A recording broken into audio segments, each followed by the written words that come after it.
नोएडा में security guard के साथ बदसलूकी का एक और मामला सामने आया है। सेक्टर 121 में अजनारा होम सोसाइटी के बाहर 3 लड़कियों ने नशे की हालत में जमकर हंगामा किया। कार पर पार्किंग स्टिकर नहीं होने के चलते गार्ड ने लड़कियों को रोका तो नशे में धुत लड़कियों ने गार्ड के साथ बदतमीजी शुरू कर दी। पूरे मामले का वीडियो सोशल मीडिया पर वायरल हो रहा है। वायरल वीडियो में साफ देखा जा सकता है कि लड़की गार्ड का कॉलर पकड़कर उसे जोर जोर से हिलाती है और उसकी टोपी सिर से उतारकर फेंक देती है। इस बीच वहां मौजूद कुछ लोग उसे ऐसा करने से रोकते हैं, लेकिन वो बार बार मना करने पर भी किसी की नहीं सुनती। एडीसीपी सेंट्रल नोएडा के मुताबिक गार्ड की शिकायत पर 2 लड़कियों का मेडिकल टेस्ट कराकर उनकी गिरफ्तारी की गई है। इससे पहले भी नोएडा में ऐसा ही एक मामला सामने आया था, जहां जेपी विस्टाउन सोसाइटी में पेशे से वकील एक महिला ने गेट खोलने में देरी होने पर गार्ड के साथ गाली गलौज की थी।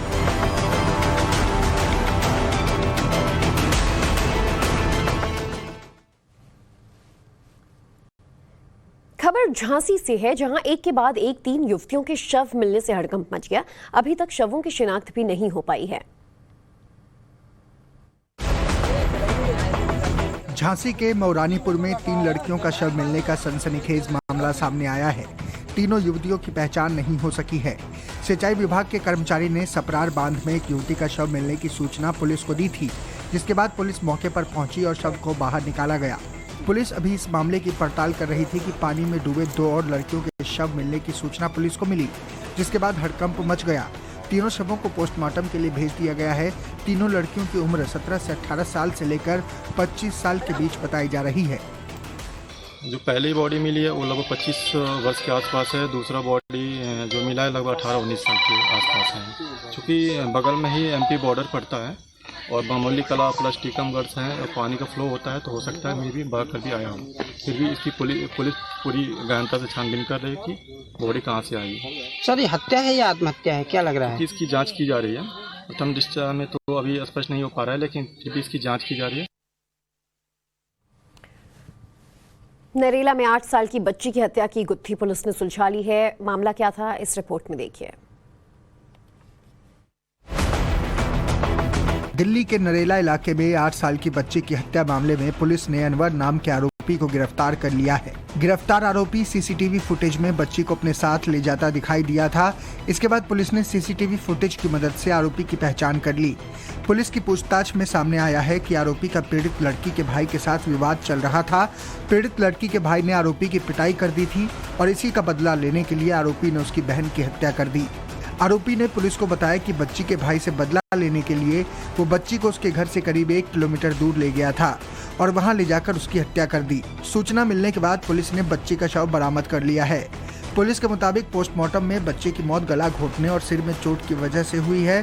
दिल्ली पुलिस के मुताबिक आरोपी ने पुलिस को गुमराह करने के लिए हत्या का आरोप एक दूसरे शख्स पर लगाया, लेकिन जाँच में वो बेकसूर पाया गया।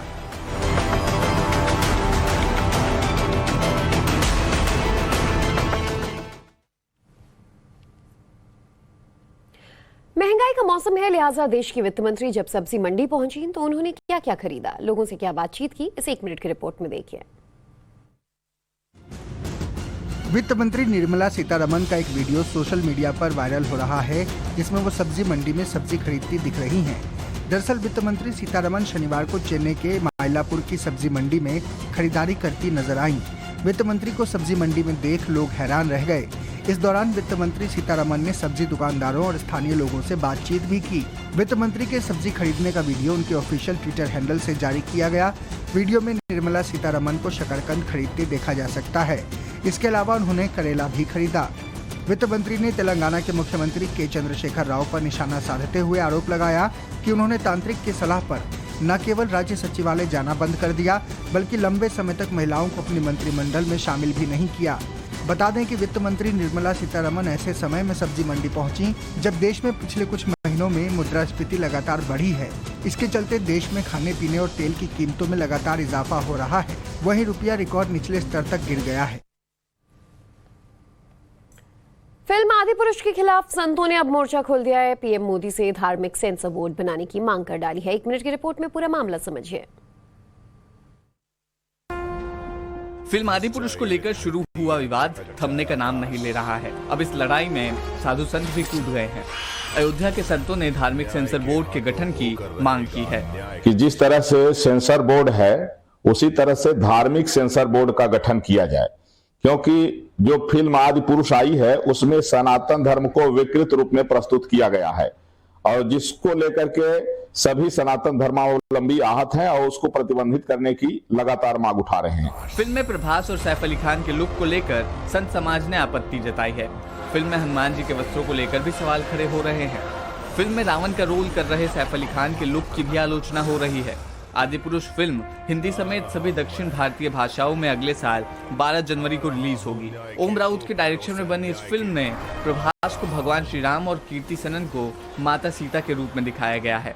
लक्ष्मण की भूमिका सनी सिंह निभा रहे हैं और हनुमान के किरदार में देवदत्त नागे नजर आएंगे। 2 दिन बाद पीएम मोदी उज्जैन में होंगे। मौका होगा बाबा महाकाल के कॉरिडोर के लोकार्पण का। क्या कुछ खास होने वाला है? 11 अक्टूबर को 1 मिनट की रिपोर्ट। ठीक 2 दिन बाद यानी 11 अक्टूबर को पीएम मोदी उज्जैन में महाकाल कॉरिडोर का उद्घाटन करने जा रहे हैं, जिसको लेकर तैयारियां जोरों पर हैं। पूरे उज्जैन शहर को दुल्हन की तरह सजाया जा रहा है। मध्य प्रदेश में 11 अक्टूबर को दिवाली जैसा माहौल रहेगा। एमपी के करीब 20,000 मंदिरों में दिए जलाए जाएंगे। हर गली चौराहे को सजाया जा रहा है। आतिशबाजी और लेजर शो भी देखने को मिलेगा। करीब 5 लाख घरों तक प्रसाद पहुँचाने की शिवराज सरकार की योजना है। पूरे कॉरिडोर का बजट 750 करोड़ रुपए से ज्यादा है। 30 सितम्बर तक पहले फेज के सभी काम पूरे कर लिए गए हैं। महाकाल लोक में भगवान शिव से जुड़ी अलग अलग कहानियां मूर्तियों के रूप में उकेरी गई हैं। 200 मूर्तियों 108 पिलर के साथ 80 से ज्यादा म्यूरल भगवान शिव से जुड़ी कहानियों को बयां कर रहे हैं। 12 ज्योतिर्लिंगों में से एक महाकालेश्वर मंदिर में दक्षिण मुखी ज्योतिर्लिंग के रूप में शिव विराजमान है। मंदिर के 3 भाग हैं। सबसे नीचे गर्भगृह में ज्योतिर्लिंग है, बीच वाले हिस्से में ओमकारेश्वर मंदिर और सबसे ऊपर नागचंद्रेश्वर मंदिर स्थित है। इधर बारिश ने लोगों की मुसीबत बढ़ा दी है। इस मौसम में इतनी बारिश होगी किसी ने अनुमान भी नहीं लगाया था। बारिश की ऑल इंडिया रिपोर्ट देखिए 1 मिनट में। देश के कई राज्यों में हो रही मूसलाधार बारिश से जनजीवन बुरी तरह से प्रभावित हुआ है। सड़कों पर सैलाब है तो रिहायशी इलाके पानी में डूबे दिख रहे हैं। तस्वीरें यूपी के बलरामपुर की हैं। राप्ती नदी खतरे के निशान से 70 सेंटीमीटर ऊपर बह रही है। बाढ़ के चलते दर्जनों गांव पानी में समा गए हैं। गोरखपुर में बारिश के चलते बाढ़ जैसे हालात बन गए हैं। गांव, शहर, खेत खलिहान सब पानी में डूबे दिख रहे हैं। राप्ती नदी उफान पर है, लिहाजा पानी गांव को डुबोने पर आमादा है। बहराइच में बारिश ऐसी हुई कि 30 गांव पानी में समा गए। शहरों से गांव का संपर्क टूट गया है। एनडीआरएफ की तरफ से रेस्क्यू ऑपरेशन चलाया जा रहा है। यूपी के पीलीभीत में भी बारिश के चलते फसलों पर मार पड़ी है। किसान परेशान हैं। जहां देखो मौसम की बेरुखी देखने को मिल रही है। दिल्ली एनसीआर में बारिश के चलते भयंकर जाम लग गया। धौला कुआं के पास गाड़ियां जलभराव के चलते रेंगती दिखी। हैदराबाद में बारिश के चलते कई इलाकों में पानी भर गया। सड़कों पर सैलाब के चलते आने जाने वालों को खासा दिक्कतों का सामना करना पड़ा। तो ये तो था मैदानी इलाकों में बारिश का हाल। अब आपको पहाड़ों की तस्वीर दिखाते हैं, जहां बर्फबारी ने कंपकपी बढ़ा दी है। पहाड़ से लेकर मैदान तक मौसम में बदलाव देखने को मिल रहा है। मैदान में मूसलाधार आफत से लोग बेहाल हैं, तो पहाड़ों पर बर्फबारी ने दस्तक दे दी है। हेमकुंड साहिब में हुई बर्फबारी के बाद हर तरफ सफेद नजारा देखने को मिल रहा है। पहाड़ बर्फ से ढके हुए हैं। हेमकुंड में करीब 2.5 इंच तक बर्फ जम गई है, जिसके चलते तापमान में भारी गिरावट दर्ज की गई है। बर्फबारी के बाद हेमकुंड साहिब का नजारा बेहद खूबसूरत नजर आ रहा है। हेमकुंड साहिब के कपाट शीतकाल के लिए बंद कर दिए जाएंगे, जिसको लेकर हेमकुंड साहिब मैनेजमेंट ट्रस्ट ने तैयारी शुरू कर दी है। शनिवार सुबह से हो रही बर्फबारी के चलते हेमकुंड के साथ ही सप्तशृंग पर्वत बर्फ से पूरी तरह से ढक गए हैं। बावजूद इसके बड़ी गिनती में श्रद्धालु श्री हेमकुंड साहिब के दर्शन के लिए पहुंचे हैं। रात के वक्त यहां का तापमान 0 से नीचे पहुंच जा रहा है, लेकिन श्रद्धालु कड़ाके की ठंड के बावजूद पवित्र सरोवर में डुबकी लगा रहे हैं। श्रद्धालु पवित्र गुरुद्वारा साहिब का दर्शन करने के साथ साथ पहाड़ों पर हो रही बर्फबारी का भी आनंद ले रहे हैं।